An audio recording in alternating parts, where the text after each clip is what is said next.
동북아시아에서는 화약 냄새를 풍기는 미사일 경쟁에 전운이 감돌고 있습니다.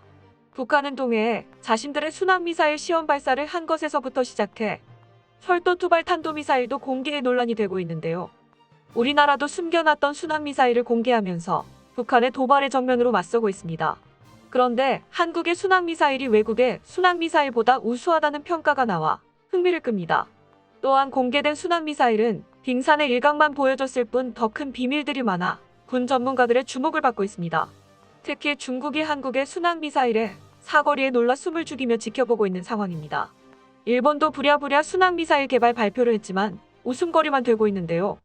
과연 한국의 순항미사일은 무엇이며 다른 나라들보다 왜 더 우수한지와 밝혀지지 않은 한국 순항미사일의 비밀, 그리고 일본의 미사일 개발 발표가 왜 웃음거리가 됐는지에 대해 알아보겠습니다.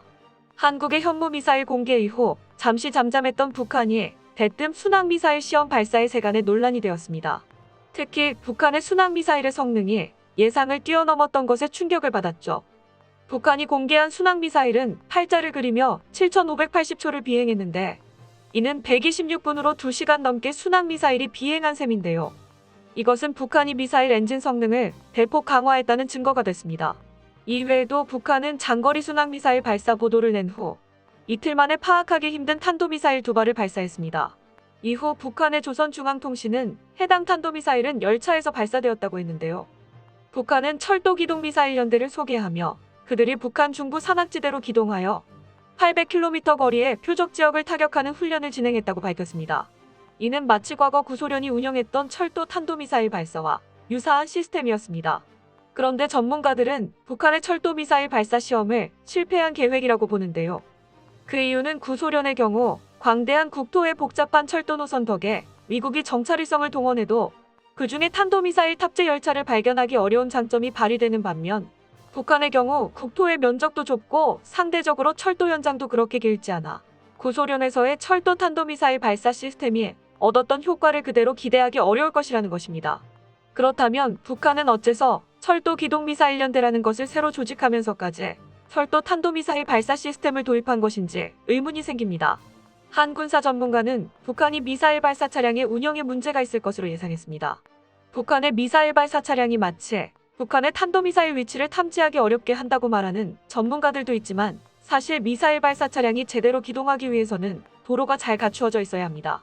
그런데 북의 도로 사정은 그야말로 극악한 수준으로 그 거대한 미사일 발사 차량을 눈에 띄지 않는 장소로 자유자재로 이동시킨다는 것은 사실상 불가능한 일입니다. 더군다나 북한의 미사일 발사 차량은 그 기본 샤시를 전량 중국에서 도입하는데 현재는 중국과의 국경이 닫힌 상태이며 부품 수급과 정비 관련해서 상당히 고전하고 있는 것으로 파악됩니다. 즉, 이런 문제를 타개하고자 일단 중량면에서 기존의 열차 시스템에 비교적 쉽게 탑재 가능한 신형 전술 유도탄을 철도 기동미사일연대에 처음으로 적용하여 이번에 시험 발사를 실시한 것이죠. 앞으로 신형 전술 유도탄 이외의 다른 탄도미사일도 철도 기동미사일연대에 적용할 가능성이 있으며 그때마다 시험 발사를 실시할 것으로 예상됩니다. 몇몇 전문가들은 이러한 열악한 상황에서도 미사일 발사 시험을 하는 것을 들어 북한이 미국의 제재를 피하는 것과 협상을 위해 미사일 발사 시험으로 시위를 하는 것이다라고 주장하지만 북한과 총부리를 맞대고 있는 한국에게는 그냥 넘어갈 수 없는 일이었습니다. 이에 한국도 그동안 숨겨왔던 공대지순 항미사일 시험 발사를 공개했는데요. 바로 철룡 공대지순 항미사일이었습니다. 약 27초 분량의 장거리 공대지 미사일의 활공 시험 영상이 공개되면서 철룡이 세상에 그 모습을 드러냈습니다. 공군 F-4E 팬텀 전투기의 동체 중앙 무장 장착점에서 분리된 장거리 공대지 미사일은 활공 비행 끝에 목표물에 정확히 명중했는데 그 정확도가 대단히 높아 보였습니다.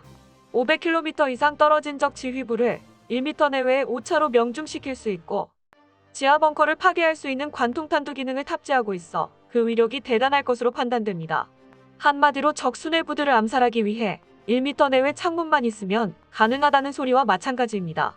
다만 이번 활공 시험에 사용된 장거리 공대지 미사일은 엔진이 달리지 않았고 목표물을 파괴하는 폭탄도 장착되지 않았는데요. 이는 단순히 대회 공개의 목적이 있기 때문에 위력에 관해서는 비밀을 유지하려는 것으로 보입니다. 일각에서는 철룡 미사일이 현무3C 기반으로 만들어진 순항미사일로 최대 사거리가 1500km 정도 될 것으로 판단하고 있으며 또 다른 전문가는 3000km까지 갈 것으로 예상하고 있습니다. 이는 현존 최강 순항미사일이라고 해도 과언이 아닌 미국의 토마호크의 사거리가 2,500km라는 것을 생각하면 천룡 미사일이 토마호크보다 500km나 더 멀리 날아간다는 말이 됩니다. 그렇게 되면 일본 전역이 사정권에 들어오는 것은 물론이고 중국 서부 사막인 간수성도 공격할 수 있는데요. 갑자기 왜 중국 간수성을 예로 들었냐면 최근 중국이 간수성 일대 모래지대에 119개의 미사일 경납시설을 건설하고 있기 때문입니다. 제프리 루이스 비확산연구센터 소장은 이 경납고는 여러 개의 탄두를 싣고 15,000km 떨어진 목표물에 도달할 수 있는 중국 대륙간 탄도미사일 둥펑 41일 가능성이 있다고 밝힌 적이 있습니다. 이에 만약 중국과 전쟁이 발발한다면 간수성 미사일 경납시설을 1차 목표로 삼아야 하는데 3,000km 사거리를 가진 천룡 미사일이라면 중국 서쪽이라도 공격이 가능해집니다. 장거리 공대지 미사일은 국방과학연구소가 개발을 주관하고 LIG 넥스원이 체계종합 시제업체로 선정되어 2019년부터 탐색 개발이 본격화되었습니다. 한국군 및 국내 방위산업계는 장거리 공대지 유도탄 사업을 1차와 2차 사업으로 나눠 순항미사일을 개발했는데요. 북한의 핵과 미사일 위협이 가속화됨에 따라 긴급 대응을 위해 1차 사업으로 공군 F-15K 전투기에 장착 운용할 수 있는 타우러스 350K를 9개 도입해 전력화했습니다. 반면 2차 사업은 당장 사용할 무기가 필요했던 1차 사업과 달리 여유가 좀 있었습니다.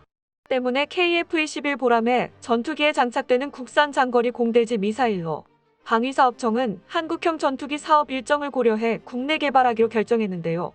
국내 개발 중인 장거리 공대지 미사일은 KF-21 보람의 전투기에 장착되어 적의 대공 위협 지역에서 벗어난 원거리에서 전략 표적을 정밀 타격할 수 있는 공중발사 순항미사일입니다.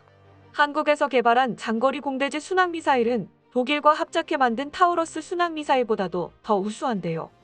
천룡 장거리 공대지 미사일은 공군에 전력화된 타우러스 350K 대비 발당 단가는 낮은 반면 높은 정밀도와 항재밍 능력 등 주요 성능이 더 우수하도록 개발 목표를 정한 것으로 전해집니다. 또한 KF-21 보람의 전투기의 탑재 효율성 및 생존성 극대화를 위해 소형화, 경량화, 항공현동화, 스텔스화 등을 중점으로 개발하고 있습니다. 특히 운영 유지 비용 절감 및 해외 수출 경쟁력 측면 등을 고려해 탐색 개발 단계부터 타우러스 350K의 운영 불편 사항 개선과 상용품 적용 등을 통한 비용 절감 등을 추진하고 있는데요.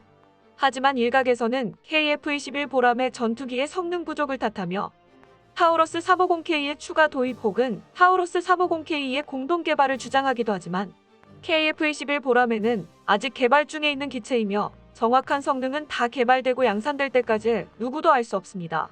때문에 미리 준비하는 것은 전혀 나쁜 선택이 아닐 수 있습니다. 이와 관련해 방위사업청은 강력한 유감의 뜻과 함께 KF-21 보람의 전투기와 장거리 공대지 미사일은 현 계획대로 진행할 것이라는 입장을 공개적으로 표명했는데요. 국방과학연구소가 이례적으로 개발하고자 하는 체계의 부체계 또는 주요 구성품에 대한 위험 분석, 기술 및 공학적 해석, 시뮬레이션을 실시하는 단계에서 장거리 공대지 미사일을 전격 공개한 것은 개발에 대한 자신감을 보여준 것이라고 할 수 있습니다.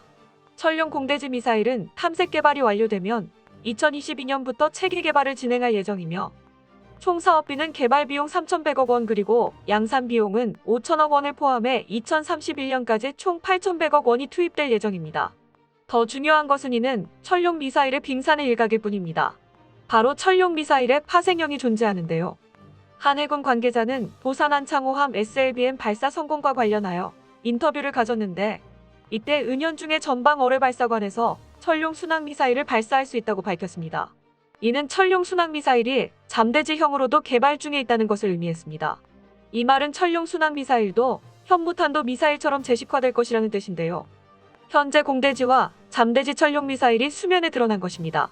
또한 2000년대 초반부터 세종대왕급 이지스함에는 사거리 500km의 천룡 미사일이 탑재되어 운용되고 있습니다. 전문가들은 한국군의 미사일 체계가 정립되었으며 현무는 한국형 탄도미사일의 제식 명칭이 될 것이고 천룡은 한국형 순항미사일의 제식 명칭이 될 것이라 예상하고 있습니다. 이에 일본 정부도 뒤늦게 장거리 순항미사일을 개발하겠다고 나섰습니다.